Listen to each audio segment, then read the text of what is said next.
भारतीय जनता पार्टीचे 2 सक्रिय कार्यकर्ते, माननीय मुख्यमंत्री, माननीय प्रदेश अध्यक्ष चव्हाण साहेब यांच्याकडे दिले होते आणि ती प्रदेशवरून नावं इकडे येणार होती, दिली गेलेली नाही असे समजते मला.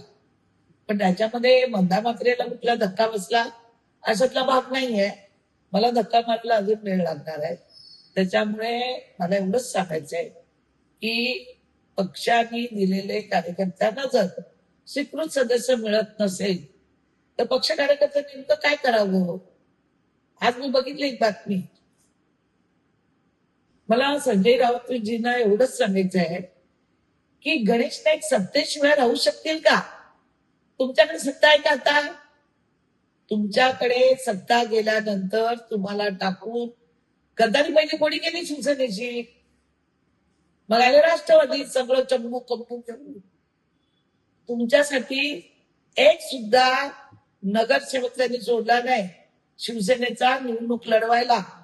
संजय राऊत तुम्ही काय सांगता सगळ्यांना. त्याच्यानंतर शरद पवारकडे आले.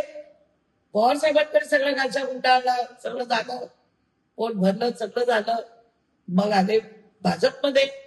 आता भाजपमध्ये तीच प्रथा. पुन्हा भाजपमध्ये पोट भरल्यानंतर इथला पुन्हा गच्छंत उचलणार आणि तिसरीकडे जाणार. मंदा मात्रेला धक्का द्यायला खूप वेळ लागेल. मंदा मात्रेने स्वतः धक्का दिलेला आहे 2दा. आणि सत्तेशिवाय लाचार. मी काय सत्तेशिवाय लाचार नाहीये. मी त्यांच्या दारात आजपर्यंत कधी पद मागायला गेली नाही आणि आयुष्य मरेन पण कधी पद नाही मागायला जाणार. एवढं आम्ही स्वाभिमानाने जगलो, स्वाभिमानाने याच्या पुढे जगणार. पण भारतीय जनता पार्टीच्या कार्यकर्त्यांवर होत असलेला अन्याय बघवत नाही म्हणून बोलायची वेळ येते.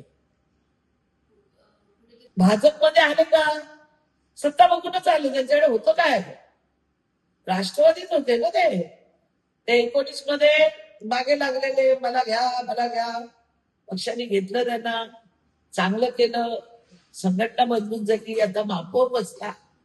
आता महापौर बसल्यानंतर मागचं विसरू विकास कामावर बोललं पाहिजे ना. कोणी विकास कामावर बोलत नाही. 1 वर्ष झालं आणि मी विकास कामं करते त्याला कुठेतरी बाद करतात, स्पीड ब्रेकर आणतात. त्याच्यामुळे विकास कामावर चर्चा झाली पाहिजे. मला वाटतं संजय राऊतजी तुम्ही प्रवक्तेपद घेतलंय, खूप चांगली गोष्ट आहे. लवकरात लवकर तुम्ही त्यांना घेऊन जा अशी माझी तुम्हाला विनंती. संजय राऊतांनी काय समजावं काय करावं तो त्याचा प्रश्न आहे. पण मी त्यांना जुनी आठवण का करून दिली की पहिल्या पक्षाचे तुमचे गद्दार कोण होते ती त्यांना मी आठवण करून दिली. बाकी काय.